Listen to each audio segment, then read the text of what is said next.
Record ಹಾಕಿದ್ದೀನಿ ಮಾಡಿದ್ದೀನಿ sir. ನಿಮ್ಮನ್ನೇ ಹೋಸ್ಟ್ ಮಾಡ್ತೀನಿ ಸರ್, ರೆಕಾರ್ಡ್ ಮಾಡಿ. ಸ್ಟಾರ್ಟ್ ಮಾಡಿ sir.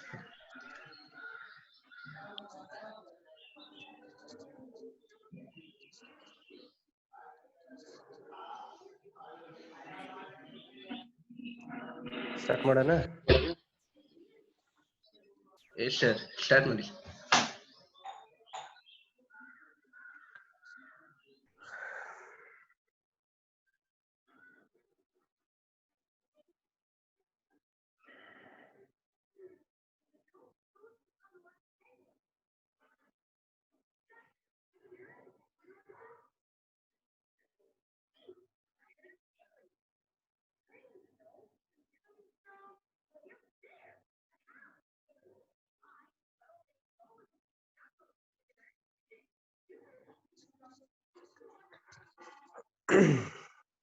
Okay, right. So good morning everyone. Will you respond? Good morning. Good morning sir. Good morning sir. ಏನು ಉದಯ್ ಮಾತಾಡದೆ ಬರೀ ಉದಯ್ ಗುಡ್ ಮಾರ್ನಿಂಗ್ ಹೇಳ್ಬೇಕಂದ್ರ, ಬೇರೆಯವ್ರು ಸ್ವಲ್ಪ ಮಾತಾಡ್ರ. Good morning. Good morning sir. Good morning, sir.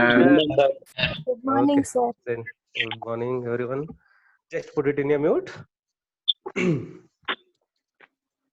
Okay, right. See, the last few classes, we discussed the module number 4 according to our syllabus. The module name is statistical methods. So the statistical method is a very, very easy method, and everybody is able to solve without the knowledge of any differentiation and integrations, right? That is a module number 4. It is like a numerical methods. It's easier than numerical methods once if you know the formulas. In the same way, there is a one more method. That method we are going to discuss it in a module number 5. Module number 5. The module number 5 is joint probability and stochastic process. This is a module number 5, and the last module from your syllabus. Note, under this module, you will get 3 questions, right? The first question is from joint probability.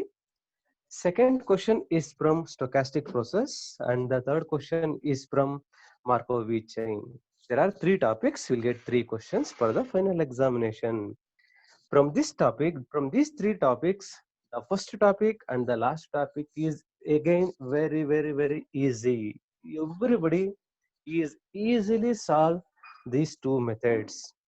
The first method is joint probability, and the third method is Markovitch chain. You will get one question from these 2. Once again, for this, no need any differentiations and any formulas. Just you need to remember few formulas, simple formulas, and just simplifications by using CASI. With this knowledge, you can easily get the marks from the joint probability and stochastic process. Today, we are going to discuss the very first method from the module number 5, that is joint probability. Under joint probability, there are 2 formulas you are supposed to be remember. The formula is covariance and correlation. These are the main formulas. So what are those formulas? Before that, what is joint probability? We are going to discuss. The joint probability means joint andre ಎರಡು probabilities together add ಮಾಡಿದ್ರೆ that is called a joint probabilities. ನೋಡಿ, the previous probability we discussed x and corresponding p of x, ಅಂದ್ರೆ ಒಂದು x value ಇನ್ನೊಂದು p of x value ಇತ್ತು. ಅದೇ ರೀತಿ along with that there joined one more probability. Let us consider the definition. The probability distribution associated with 2 random variables is called joint probability. More than one probability. If x is a one random variable and y is a one more random variable, together we will get, for example, you can observe on the screen. So nodi, this is called a joint probability. There is a x values here, there is a y values here. The combinations of x and y values, this is called a joint probability. The combination of x and y, the probability distribution of x and y is called a joint probability. For that, we need to find out the correlation and covariance. We need to remember these two formulas before that. What are the formulas you're supposed to be remember? All these formulas I am noted in the first page itself. The formulas list: mean of x, the first formula. You can write mu x or ex, both are same meaning. So my preference is I need to go for ex. E of x means mean of x. The formula is x into sigma x into p of x. Adhe riti ey sigma y into p of y, and e of mean of x into y is sigma x into y p of x y. These are the three formulas: mean of x, mean of y into mean of xy. Now the main formula is covariance. Covariance can be denoted as a C. C is given by E of xy minus E of x into E of y. So this is the formula for covariance. Now while coming to the one more formula, the last formula, correlation. Correlation can be denoted as a rho. Rho is given by covariance, that is the previous value, C divided by sigma x into sigma y, sigma x into sigma y. But already we know the value of C. Now how to find the value of sigma x and sigma y? There is a one more formula for sigma x and sigma y.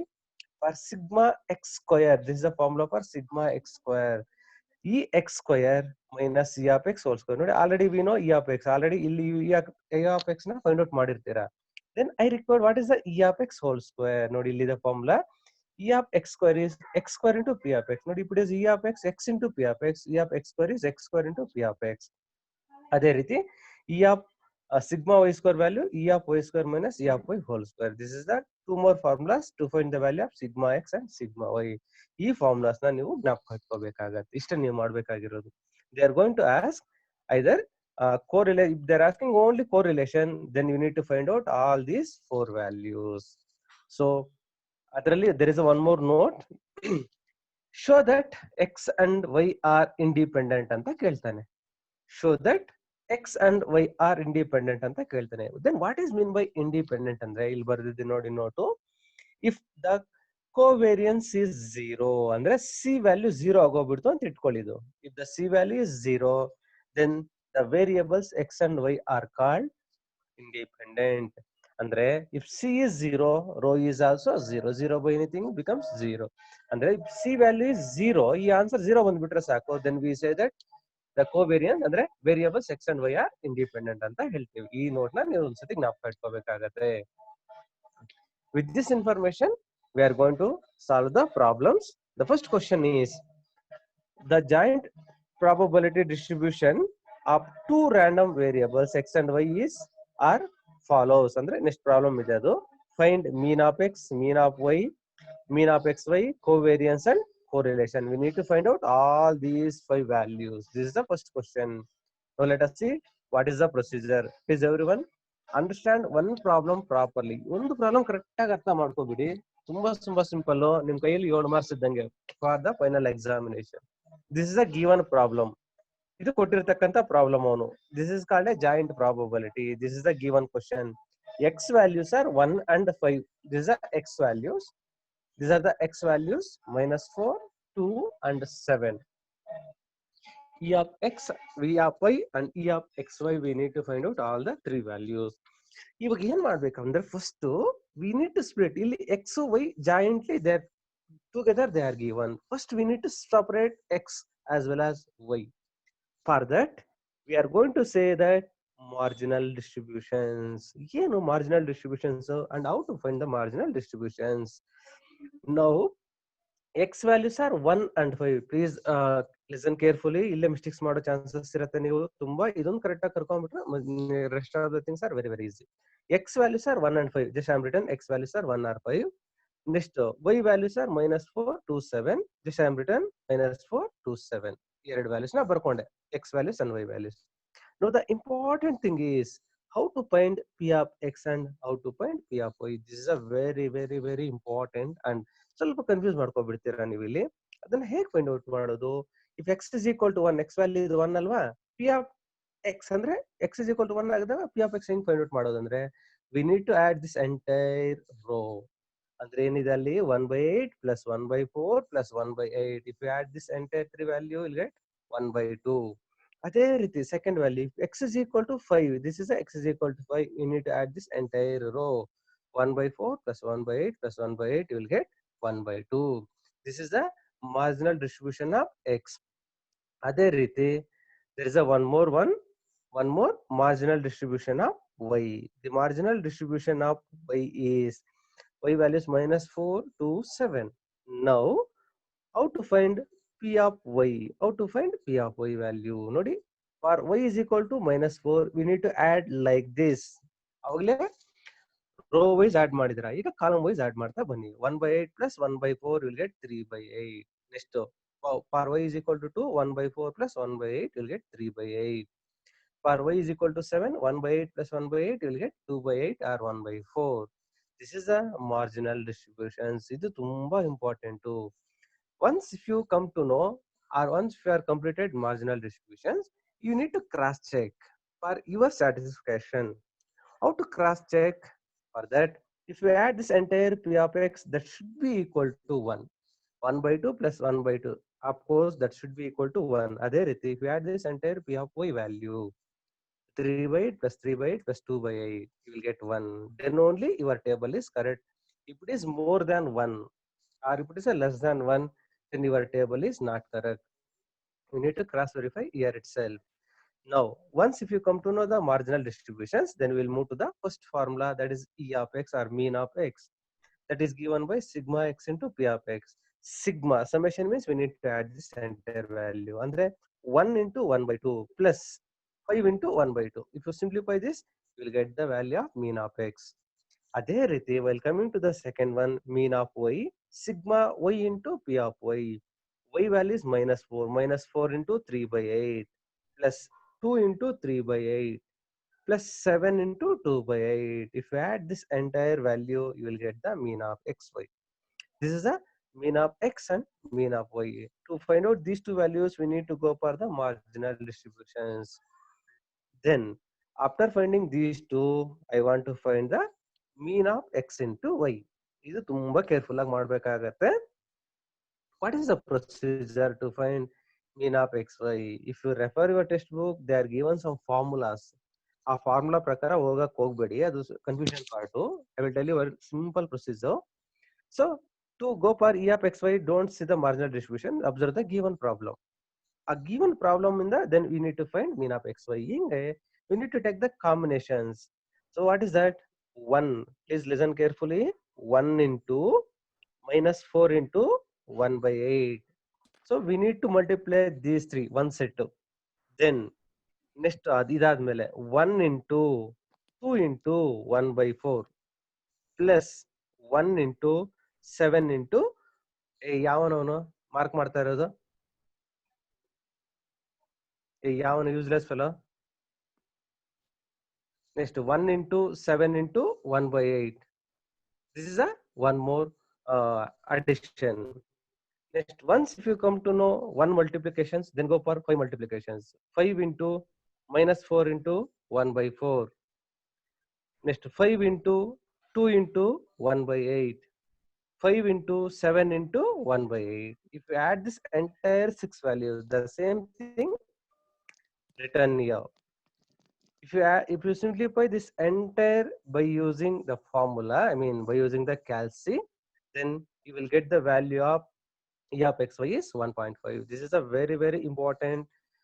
So E of xy ನಿಮ್ಮ formula ಪ್ರಕಾರ ಮಾಡಕ್ ಹೋಗ್ಬಿಡಿ. ಆ formula ತಗೊಂಡಾಗ ನಿಮ್ಗೆ ತುಂಬಾ I11, I12, I13 ಆ ತರ formula ಕೊಟ್ಟವನೆ. So don't go according to that formula. This is the easiest procedure. So then E of xy is 1.5. Once if you come to know the three values, then covariance is given by E of xy minus E of x into E of y. So already we know the three values. Just I am written once again here. So E of xy is 1.5 minus E of x is 3 into E of y is 1. If you simplify, you will get the value of C is minus 1.5. Then we need to go for the correlation. Covariance is over. Correlation is rho C divided by sigma x into sigma y. This is a formula for correlation. Then we know C. Then I don't know what is the value of sigma x and sigma y. We need to find out the remaining two values also. So for that, E of sigma x square, E of x square minus E of x whole square. Nodi ಇಲ್ಲಿ ಬರ್ದಿದ್ದೀನಿ formula. I already know E of x value. E of x value is 3. You can write 3 square here. But what about E of x whole square? E of x square. So for that, x square into p of x. Once again, go for the marginal distribution. X into p of x ಇತ್ತು. E of x ಅಂದ್ರೆ E of x square ಇರೋದ್ರಿಂದ ಇಲ್ಲಿ x square into p of x. X ಅಂದ್ರೆ ಇಲ್ಲಿ 1 square is 1/2. 5 square into 1/2. If you simplify this, you will get 13. ನೋಡಿ ಇದು E of x square. If you substitute this value, ಇದು 13 ಇದೆ, ಇದು 3 square ಅಂದ್ರೆ 9 ಆಗುತ್ತೆ ಇಲ್ಲಿ. Then you will get 4. Sigma x square is 4, but sigma x is square root of 4. It is nothing but 2. This is a sigma x. The denominator bantu. Then I need to find out the sigma y also. Sigma y is given by sigma y. That is E of y square minus E of y whole square. Same. Y square into P of y. Y andre minus 4. Minus 4 square ಇಲ್ಲಿ 2 square ಇಲ್ಲಿ 7 square. ಅದನ್ನ simplify ಮಾಡಿದಾಗ you will get 19.75 ಅಂತ ಬಂದಿದೆ. But ನನಗೆ ಬೇಕಾಗಿರೋದು sigma Y. If you take the square root of that answer you will get 4.33 ಅಂತ ಬಂದಿದೆ. So once you come to know sigma X and sigma Y and C value, then find out the correlation. Correlation is C divided by sigma x into sigma y. You will get the value of rho. This is a procedure to find the value of ಯಾವ ನಾನು useless fellow ಬರೀತಾ ಇರೋದು Uday. Hello, ಯಾವ ನನ್ನ screen ಅಲ್ಲಿ ಬರೀತಾ ಇರೋದು sir ಗೊತ್ತಿಲ್ಲ ಸರ್, ಬಟ್ ಅದು ನೀವು ಅಕ್ಸೆಪ್ಟ್ ಮಾಡಿರೋ ಲಿಸ್ಟ್ ಅಲ್ಲಿ ಯಾರೋ ಏನೋ ಶಾಂತ ಅಂತ ನೇಮ್ ಇದೆ, ಅದನ್ನ ರಿಮೂವ್ ಮಾಡ್ಬಿಡಿ ಸರ್. ಅವ್ನ ಪಾರ್ಟಿಸಿಪೆಂಟ್ ರಿಮೂವ್ ಮಾಡ್ಬೋದು. ಯಾರು ನಾನು ಇದ್ರಲ್ಲಿ ಮಾಡ್ಬೇಕಾದ್ರೆ ಒಬ್ಬ ಬಂದ ಹಂಗೆ ಅಕ್ಸೆಪ್ಟ್ ಮಾಡ್ಬಿಟ್ಟು ಹೆಸರು ನೋಡ್ಲಿಲ್ಲ. ಅದನ್ನ ರಿಮೂವ್ ಮಾಡ್ಬಿಡಿ ಸರ್. ಸರ್ ಇನ್ನೂ ಒಬ್ಬ ಇದಾನೆ ನೋಡಿ ಸರ್. ಯಾವ ನೀನು ಸರ್ ಚಿಟ್ಟೆ ಅಂತ ಒಬ್ಬ ಯಾರೋ ಇದಾನೆ, ಅವನು ರಿಮೂವ್ ಮಾಡಿ. ಚಿಟ್ಟೆ ಅಂತಾನು ಇದಾನೆ ಒಬ್ಬ. ಚಿಟ್ಟೆ ಚಿಟ್ಟೆ ಅಂತಾನೆ ಅಂತ ಯಾರೋ. ರಿಮೂವ್ ಮಾಡಿ ಸರ್. ಯಾರು ಇವ್ರೆಲ್ಲ? ಹೆಂಗ್ ಸಿಗತ್ತೆ ಇವ್ರಿಗೆಲ್ಲ ಇದು? ಸರ್ ಗೊತ್ತಿಲ್ಲ ಸರ್. ಇನ್ನೊಬ್ಬ ಯಾರೋ ಚಿಟ್ಟೆ ಅಂತ ಆಯ್ತು, ಇನ್ನೊಬ್ಬ ಯಾರೋ ಏನ ಸ್ಕಂದ ಅವನು ಹೋದ ಸರ್. ಸರ್ ಮತ್ತೆ ನೀವು ಅದು ಸ್ಕ್ರೀನ್ ಶೇರ್ ಆಪ್ಷನ್ ಹೋಗ್ಬಿಟ್ಟು ಅಲ್ಲಿ ಇದು ಅನೋಟೇಷನ್ ಡಿಸೇಬಲ್ ಮಾಡ್ಬೋದು ಸರ್ ಸ್ಟೂಡೆಂಟ್ಸ್ ಗೆ. ಉದಯ್ ಅಂತಾನೆ ಹಾಕಿದ್ರು ಸರ್. ಅವನ ಹೆಸರು ಯಾರೋ ಬರೀ ಉದಯ್ ಅಂತ ಉದಯ್ ಅಂತ ಹಾಕಿದ್ರು ಕಣ. ಹಾಕಿದ್ದಾರೆ. ಉದಯ್ ಅಂತ ಚೇಂಜ್ ಮಾಡಿದ್ರು, ನೇಮ್ ಚೇಂಜ್ ಮಾಡಿದ್ರು ಸರ್. ಈಗ ಚೇಂಜ್ ಮಾಡಿದ್ದು ನೋಡಿ, ಡಿಲೀಟ್ ಮಾಡಾಕಿದ್ದೀನಿ ನೋಡು ಅವನ್ನ. ಅಷ್ಟೇ, ನಾನು ಇನ್ಯಾರು ಇಲ್ವೇನಾ? ಇಲ್ಲ ಸರ್, ಅಷ್ಟೇ ಸರ್. ಅದೇ ಯೂಶಲಿ ನಮ್ ಹುಡುಗರಾದ್ರೆ ಯಾರು ಈ ತರ ಮಾಡಲ್ಲ. ಯಾರೋ ಗೊತ್ತಿರೋರೆ ಸರ್, ನಮ್ಮವ್ರೆ. ಅದೇ ಬೇಕು ಅಂತ ನಿಮ್ಮ ಮಾಡ್ತಾರೆ. ಯಾರೋ ಒಬ್ರು ಬೇರೆ ಹೆಸರುಗಳಿಂದ ಆಡ್ ಆಗ್ತಾರೆ. ಹಾ ಸರಿ, ಸರ್. ಹಾಳಾಗೋಗ್ಲಿ ಬಿಡಿ. Okay. ಓಕೆ, ನಾವು ಅರ್ಥ ಆಯ್ತೇನ್ರಪ್ಪ ಇದು? ಸರ್ ಸ್ವಲ್ಪ ರೆಸ್ಪಾಂಡ್ ಆಗ್ರು. ಅರ್ಥ ಆಯ್ತಾ ಇದು? ಹಾ ಅರ್ಥ ಅರ್ಥ ಆಯ್ತು ಸರ್. ಆಯ್ತು ಅಂದ್ರೆ ನಿಮ್ಗೆ ಕಂಪಲ್ಸರಿ ನಿಮ್ಗೆ 7 ಮಾರ್ಕ್ಸ್ ಇದ್ದಂಗೆ ನಿಮ್ ಕೈಯಲ್ಲಿ. Such easy topic. ಇಷ್ಟೇ ಬೇಕಾಗಿರೋದು ನಿಮ್ಗೆ. Covariance, correlation. ಇದರಲ್ಲಿ ಮಿಸ್ಟೇಕ್ಸ್ ಆಗೋ ಚಾನ್ಸಸ್ ಎರಡ್ ಮೂರ್ ಕಡೆ ಚಾನ್ಸಸ್ ಇದೆ. ಫಸ್ಟ್ ಏನಪ್ಪಾ ಅಂದ್ರೆ ಮಾರ್ಜಿನಲ್ ಡಿಸ್ಟ್ರಿಬ್ಯೂಷನ್ಸ್. ಮಾರ್ಜಿನಲ್ ಡಿಸ್ಟ್ರಿಬ್ಯೂಷನ್ಸ್ ಒಂದು ಕರೆಕ್ಟ್ ಆಗಿ ತಗೊಂಡ್ಬಿಡಿ. ಎಕ್ಸ್ ವೈಗೆ ಸಪ್ರೇಟ್ ಆಗಿ ಸ್ಪ್ಲಿಟ್ ಮಾಡಿ ತಗೊಳ್ಳೋದು. ಅದಾದ್ಮೇಲೆ ಇ ಆಫ್ ಎಕ್ಸ್ ವೈ ಅಂತ ಒಂದು ತಗೊಂತಿರಲ್ಲ, ಮೀನ್ ಆಫ್ ಎಕ್ಸ್ ವೈದು, ಅದು ಸ್ವಲ್ಪ ಕೇರ್ಫುಲ್ ಆಗಿ ಮಾಡಿ ಅಷ್ಟು. If you perfect about the 3 possibilities, ಈ 3 ಕೇಸಸ್ ಅಲ್ಲಿ ಕರೆಕ್ಟ್ ಆಗಿದ್ದೀರಾ ಅಂತಂದ್ರೆ then you can easily get 7 marks from the joint probability. ಇಷ್ಟೇನೋ ಇರೋದು, ನಿಮ್ಗೆ ಏನು ಮಾಡ್ಬೇಕಾಗಿಲ್ಲ. You need to solve more number of questions ಅಷ್ಟೇ. ನೀವು ಸಿಂಪ್ಲಿಫೈ ಮಾಡ್ತಾ ಹೋದ್ರೆ then you will come to know the confident and you will get very very easily. That's it. But ಏನಪ್ಪ ಆಗಿದೆ ಅಂದ್ರೆ ಲಾಸ್ಟ್ ನಿಮ್ಮ ಎಕ್ಸಾಮ್ ಅಲ್ಲಿ, ಲಾಸ್ಟ್ ಇಯರ್ ಎಕ್ಸಾಮ್ ಅಲ್ಲಿ ಏನಾಗಿದೆ ಅಂದ್ರೆ everybody got the grace marks from the joint probability. ಯಾಕೆ grace ಬಂತಪ್ಪ ಅಂದ್ರೆ I will tell you. So ಯಾವ್ದೋ ಒಂದು ಕ್ವಶನ್ ಕೊಟ್ಟವನೆ. ಏನಾಗಿದೆ ಅಂದ್ರೆ ನೋಡಿ, ಫಾರ್ ಎಕ್ಸಾಂಪಲ್ ಈ second question maybe you are seeing on the screen. ಆ ಸ್ಕ್ರೀನ್ ಅಲ್ಲಿ ನೋಡಿ, if you add this entire probabilities, ಈ ಪ್ರಾಬಬಿಲಿಟೀಸ್ ಎಲ್ಲ ಆಡ್ ಮಾಡಿ ಅಲ್ಲಿ 1 ಬರ್ಬೇಕು ನಿಮ್ಗೆ. ಕರೆಕ್ಟಾ? ನೋಡಿ, 0.1 plus 0.2 plus 0.3 plus 0.2 plus 0.1 plus 0.1 enter add ಮಾಡಿದಾಗ 1 ಬರ್ಬೇಕು. ಬಟ್ ಲಾಸ್ಟ್ ಇಯರ್ ಎಕ್ಸಾಮ್ ಕೊಟ್ಟ ಪ್ರಾಬ್ಲಮ್ ಅಲ್ಲಿ ಅದು 1.6 ಸಮಥಿಂಗ್ ಅಂತ ಏನೋ ಬರ್ತಾ ಇತ್ತು. ಅಂದ್ರೆ ಆ ಪ್ರಾಬ್ಲಮ್ ತಪ್ಪಾಗೋಗ್ಬಿಟ್ಟಿದೆ. ಹಾಗಾಗಿ ನೀವು ಪಿ ಆಫ್ ಎಕ್ಸ್ ತಗೊಂಡಾಗ ಯು ವಿಲ್ ಗೆಟ್ 1.3 ಆ ತರ ಬರ್ತಾ ಇತ್ತು. ಇ ಆಫ್ ವೈ ತಗೊಂಡಾಗ you will get more than 1. ಹಾಗಾಗಿ they will get the I mean grace marks for everyone. But ಪ್ರತಿ ಸತಿ ಅದೇ ಆಗತ್ತೆ ಅನ್ಕೊಳ್ಬೇಡಿ. So this is a procedure to find the value of covariance and correlation. At the same time, we're going to discuss the one more question. Second question. The second question is also just I am given the table. Adanna story alla bariyake hogilla. Find covariance and correlation. So this is a given problem. Illi ಏನು ಮಾಡಬೇಕು? First thing is we need to split x and y separately. That is called a marginal distributions. The marginal distributions are x values 1 and 2 and y values are -2, -1, 4 and 5. The values of y idu. Then now p of x under x is equal to 1 ಆದಾಗ if you add this entire values 0.1 plus 0.2 plus 0.3 you'll get 0.6. ಅದೇ ನಾನು ಬರ್ದಿರೋದಿಲ್ಲಿ. For x is equal to 2 you will get 0.4. This is the marginal distribution of x. While coming to y, for y is equal to -2 add ಮಾಡಿ 0.3 ಬಂತು, -1 0.3 once again, for 4 0.1, then 0.3 for y equal to 5. So this is called a marginal distributions. At the same time, very important thing is e of xy. ನೋಡಿ ಇಲ್ಲಿ e of x simplify ಮಾಡೋದು as it is y into p of y ಅದು ಬರುತ್ತೆ. e of xy once again I want to tell you ತುಂಬಾನೇ easy. ನೀವು formula ಪ್ರಕಾರ ನೋಡಕ್ ಹೋಗಿದ್ದೀರಾ ಅಂದ್ರೆ ನಿಮ್ಗೆ ಕನ್ಫ್ಯೂಸ್ ಆಗೋ ಚಾನ್ಸಸ್ ಇರುತ್ತೆ, ಅದನ್ನ ತಗೋಬೇಡಿ. To find e of xy we need to take a joint probability. ಇದನ್ನ ತಗೊಳ್ಳಿ. ಅದನ್ನ ಹೇಗೆ ಫೈಂಡ್ ಔಟ್ ಮಾಡೋದು? x into y into p of xy ಇದು ನಿಮ್ಗೆ ಫಾರ್ಮುಲಾ. x into x ಅಂದ್ರೆ 1, y ಅಂದ್ರೆ -2, p of xy ಅಂದ್ರೆ 0.1 plus 1 -1 0.2 plus 1 4 0 plus 1 into 5 into 0.3 ಇದು one ಕಾಂಬಿನೇಷನ್ ಆಯ್ತು. ಅದೇ ರೀತಿ 2 -2 0.2, 2 -1 0.1, 2 4 0.1, 2 5 0. If you add this entire three values, then you will get the e of xy. So e of xy according to this problem it is 0.9. Now once if you find the three values, then e of xy minus e of x into e of y. So then it is 0.9. So minus 1.4 into 1 you get c value is minus 0.5. ನೋಡಿ c value minus ಬರ್ಬೋದು, plus ಬರ್ಬೋದು, ಹೆಂಗಾದ್ರೂ ಬರ್ಬೋದು. ಆ ತರದ್ದೇನೋ ತೊಂದರೆ ಇಲ್ಲ, ನಿಮ್ಗೆ ಏನ್ ಬಂದ್ರೆ ಅದು ಬರೀ. Once if you come to know the value of c, then go for rho. Rho is c divided by sigma x into sigma y. So sigma x square is ex square minus e of x whole square. ನೋಡಿ ಇಲ್ಲಿ ex square ಮಾಡಿರ್ತಾರೆ, ಅದೇ ರೀತಿ y square ಇಲ್ಲಿ ಮಾಡಿರ್ತಾರೆ. ಅದನ್ನ simplify ಮಾಡಿ you'll get sigma x and sigma y. ಅದನ್ನೆಲ್ಲ ಸಬ್ಸ್ಟಿಟ್ಯೂಟ್ ಮಾಡಿದ್ರೆ you'll get the value of rho is minus 0.330 ಅಂತ ಬಂದಿದೆ ಇದು. So this is the procedure to find the value of rho. But observe question number 3. ಈ question number 3 ಒಂದು ತುಂಬಾ important. ಯಾಕೆ important ಅಂತ ಹೇಳ್ತೀನಿ ನೋಡಿ. ಸೊ ಇಲ್ಲಿ ಕ್ವಶನ್ ನೋಡಿ, show that x and y are independent. Independent ಅಂದ್ರೆ ಆಗ್ಲೇ ಹೇಳಿದೀನಿ. ಸೊ ಸಿ ವ್ಯಾಲ್ಯೂ ಬಂದ್ಬಿಟ್ಟು ನಿಮ್ಗೆ 0 ಬರಬೇಕು.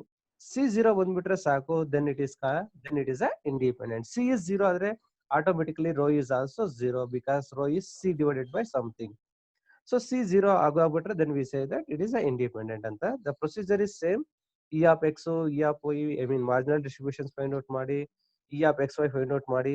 ಬಟ್ ನೀವು ನೋಡಿದಾಗ ನಾನು what I want to say here, C value should be 0, ಕರೆಕ್ಟಾ? ಬಟ್ ಇಲ್ಲಿ ನಿಮಗೆ ಸಿ ವ್ಯಾಲ್ಯೂ 0 ಬಂದಿಲ್ಲ ನೋಡಿ. ಸೊ ಯಾಕೆ ಬಂದಿಲ್ಲ ಅದು? ದ ಸಿಂಪಲ್ ರೀಸನ್ ಈಸ್ ಇಲ್ಲಿ ಫ್ರಾಕ್ಷನ್ಸ್ ಅಲ್ಲಿ ಕೊಟ್ಟಿದ್ದಾನೆ, ಕರೆಕ್ಟಾ? Joint probability they are given in the fractions. But ಆ ಫ್ರಾಕ್ಷನ್ಸ್ ಅಲ್ಲಿ ಕೊಟ್ಟಿರೋದನ್ನ ಇಲ್ಲಿ ಡೆಸಿಮಲ್ ಪಾಯಿಂಟ್ಸ್ ಗೆ ಕನ್ವರ್ಟ್ ಮಾಡ್ಕೊಂಡವ್ರು ನೋಡಿ, 0.33, 0.166 ಅಂತ. So with this error you will not get c is equal to 0 exactly. ನೋಡಿ ಇಲ್ಲಿ 4 ಇದೆ, ಇಲ್ಲಿ ಆಕ್ಚುಲಿ ಇಲ್ಲಿ 3 ಬರಬೇಕು, 3 ಬಂದಿಲ್ಲ. ಅದು 3 ಬಂದಿಲ್ಲ ಅನ್ನೋದಕ್ಕೆ ರೀಸನ್ ಏನಪ್ಪಾ ಅಂದ್ರೆ ಈ ಡೆಸಿಮಲ್ ಪಾಯಿಂಟ್ಸ್ ಆಗಿರೋದ್ರಿಂದ. ಸೊ ಈ decimal if you want to get the accurate answer, solve by using fractions only. Don't go for decimal points ಗೆ ಹೋಗ್ಬೇಡಿ, ನೀವು ಫ್ರಾಕ್ಷನ್ಸ್ ಗೆ ಹೋಗಿ. ಫ್ರಾಕ್ಷನ್ಸ್ ಹೋಗಿ ಸಿಂಪ್ಲಿಫೈ ಮಾಡಿದಾಗ you will get, ಇಲ್ಲಿ ನೋಡಿ ಇಲ್ಲಿ 12 ಬಂದಿದೆಯಲ್ಲ, ಇದು 12, ಇದು 4, ಅದು 3 ಬರುತ್ತೆ. So 12 minus 12 then exactly you will get 0. ಈ 0 ಬಂದಿಲ್ಲ because the reason is they are put it in the decimal points. So but ಅವರು 0.64 ಅಂತ ಬರ್ದ್ಬಿಟ್ಟು so x is equal to 0 ಅಂತ ಹೇಳ್ಬಿಟ್ಟಿದ್ದಾರೆ. ಸೊ ಇವನ್ ಯಾರಪ್ಪ 62 ಇವಾಗ ಎಂಟ್ರಿ ಆಗ್ತಾ ಇದ್ದಾನೆ. Sai Karthik put it in mute. ಯಾಕೋ ನೀವು ಇದ್ ಮಾಡ್ತೀಯಾ, ಅನ್ಮ್ಯೂಟ್ ಯಾಕೋ ಮಾಡ್ತೀಯಾ Sai Karthik? Put it in mute.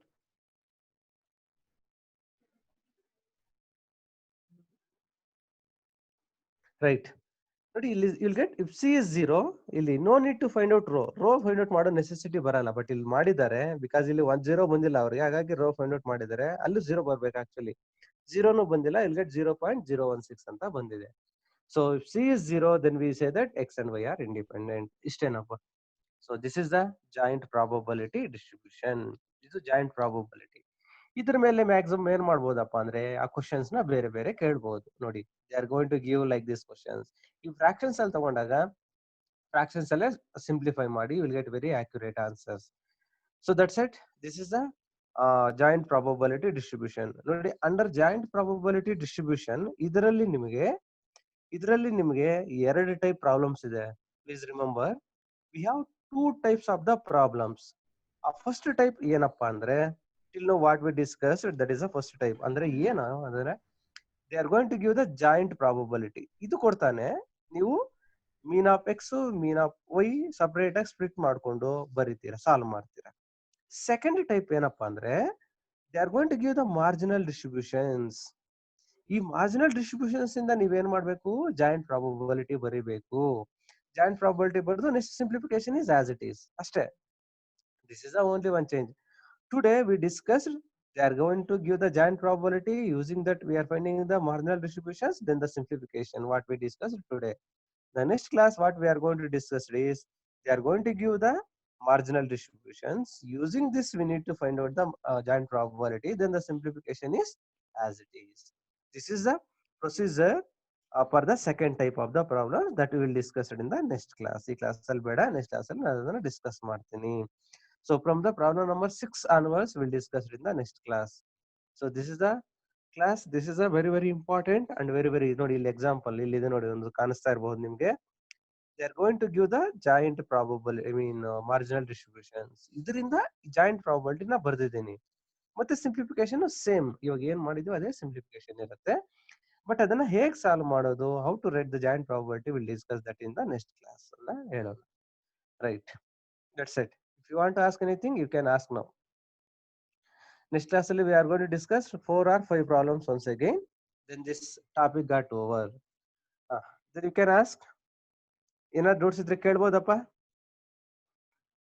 Uday, no sir.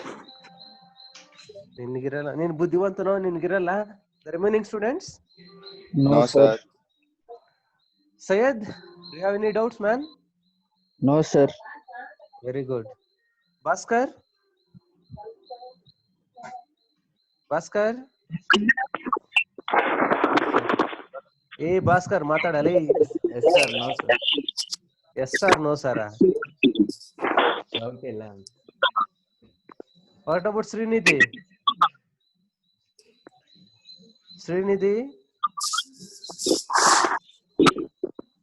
ನೋಡು, ಅವನು ಲಾಗಿನ್ ಆಗಿ ಎಲ್ಲ ಹೊರಟೋಗ್ಬಿಟ್ಟಂಗಿದ್ದಾನೆ.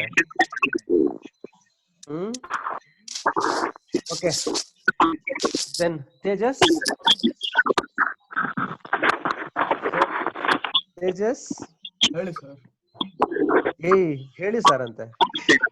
ಡೌಟ್ ಇದೆಯೇನಂದ್ರೆ ನನ್ನ ಹೇಳಿಗೆ ಸರ್ ಅಂತ ಹೇಳ್ತೀನ. Do you have any doubt man?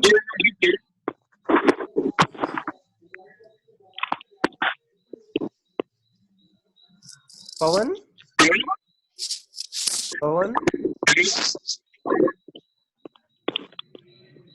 Pavan?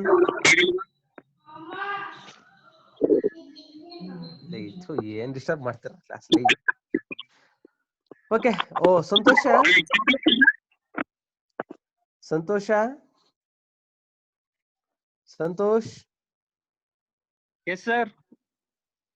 ಏನು ಕ್ಲಾಸ್ ಜಾಯ್ನ್ ಎಸ್ ಆಗ್ಬಿಟ್ಟಿದ್ಯಾ? ಸರ್, ಹೇಳಿ ಸರ್. ಕ್ಲಾಸ್ ಬಂದ್ಬಿಟ್ಟಿದೆ ಏನಪ್ಪಾ ಅಂದೆ. ಇಲ್ಲ ಸರ್, ಆಗ್ತಿದ್ದೀನಿ ಸರ್. ಇಷ್ಟು ದಿನ ಯಾಕೋ ಬರ್ಲಿಲ್ಲ ನೀನು? ಇಲ್ಲ ಸರ್, ಕೇಳಿಸ್ಕೊಂತಿದ್ದೀನಿ. ಏನೋ ಕೇಳಿಸ್ಕೊಂತಿದ್ಯಾ? ಕ್ಲಾಸ್ ಯಾಕೋ ಬಂದಿಲ್ಲ ಅಂದ್ರೆ ಕೇಳಿಸ್ಕೊತಿದ್ದೀನಿ ಅಂತ ಹೇಳ್ತೀನ? ಸರ್ ಬರ್ತಿದ್ದೆ ಸರ್. ಹೌದೇನಾ? Okay right. ದೆನ್ ಯಾರಪ್ಪ ಇದಾರೆ ಸರ್ ನೆಕ್ಸ್ಟ್? ಬರ್ತಿದೆ sir. Okay okay right right right. Then Sankarshan ಹಾ ಸರ್. ಅರ್ಥ ಆಯ್ತೇನಪ್ಪ? ಹಾ ಅರ್ಥ ಆಯ್ತು ಸರ್. Diploma students 409 sir. ನಿನ್ನ ಹೆಸರೇನಪ್ಪ? ಪ್ರಜ್ವಲ್ ಸರ್. ಪ್ರಜ್ವಲ್ ಅರ್ಥ ಆಯ್ತೇನಾ? ಎಸ್ ಸರ್ ಅರ್ಥ ಆಯ್ತು. ಯಾಕ ನಿಮ್ ಫ್ರೆಂಡ್ಸ್ ಯಾರು ಅಟೆಂಡ್ ಮಾಡ್ತಿಲ್ಲ ಅಲ್ವೇನೋ? ಯಾಕೋ ಡಿಪ್ಲೊಮಾ ಸ್ಟೂಡೆಂಟ್ಸ್? ಗೊತ್ತಿಲ್ಲ ಸರ್, ನೆಟ್ವರ್ಕ್ ಪ್ರಾಬ್ಲಮ್ ಇರ್ಬೇಕು ಮೋಸ್ಟ್ಲಿ. ಎಲ್ಲಾರ್ಗು ಒಬ್ರಿಗೂ ಇಬ್ರು ಇದ್ರೆ ಓಕೆ ಅಟ್ಲೀಸ್ಟ್. ಸ್ವಲ್ಪ ಇನ್ಫಾರ್ಮ್ ಇನ್ಫಾರ್ಮ್ ಮಾಡೋ, ಮಾಡ್ತೀನಿ ಸರ್. ಓಕೆ ಸ್ವಲ್ಪ ಸರ್ ಇನ್ಫಾರ್ಮ್ ಮಾಡಪ್ಪ. ಈಸಿ ಟಾಪಿಕ್, ಅವ್ರಿಗೆ ತುಂಬಾ ಇಂಪಾರ್ಟೆಂಟ್, ಎಸ್ಪೆಷಲಿ ನಿಮ್ಗೆ ಇಂಪಾರ್ಟೆಂಟ್ ಇದೆ ಎಲ್ಲಾನು. ರೆಗ್ಯುಲರ್ ಓಕೆ ಸ್ಟೂಡೆಂಟ್ಸ್ ಸರ್ ಹೆಂಗ್ ಆಯ್ತು. ಓದ್ಕೋಬಿಡ್ತಾರೆ, ಇದು ನಿಮ್ಗೆ ಈಸಿ ಟಾಪಿಕ್, ನೀವು ಕಲ್ತ್ಕೋಬೇಕು. ಸರಿನಾ? ಸ್ವಲ್ಪ ಇನ್ಫಾರ್ಮ್ ಮಾಡಪ್ಪ ಬೇರೆಯವ್ರಿಗೂನು. ಓಕೆ ಸರ್ ಆಯ್ತು. ಸರಿ. Suhas H J, Suhas H J. Yes sir. Yes sir, ನಾನೇ ಅಟೆಂಡೆನ್ಸ್ ಆಗ್ತಾ ಇದ್ದೀನ.